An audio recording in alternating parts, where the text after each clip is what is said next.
حضرت علی کرم اللہ وجہہ الکریم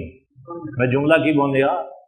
کہ او علی جس دے چہرے نو اللہ نے عزت عطا فرمائی، کرم اللہ وجہہ الکریم، جس دے چہرے نو اللہ نے عزت عطا فرمائی وہ علی نے۔ اما عائشہ صدیقہ رضی اللہ تعالی عنہ نے ایک مرتبہ حضرت ابو بکر صدیق اپنے والد نو پوچھا، اما عائشہ صدیقہ نے اپنے باپ نو پوچھا، حضرت ابو بکر صدیق نو، ابا جی جس ویلے صحابہ بیٹھے ہوندے نے، علی بھی وچ بیٹھے ہوندے نے، دوسرے صحابہ بھی بیٹھے ہوندے نے، تے صحابہ دی مجلس وچ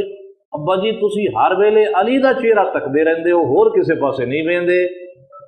جب تک مجلس وچ علی موجود ہون تسی حضرت علی نو ہی ویکھی رکھدے ہو، اس دی کی وجہ ہے؟ حضرت ابو بکر صدیق رضی اللہ تعالیٰ نے فرمایا، بیٹی میں اپنے حبیب حضرت محمد الرسول اللہ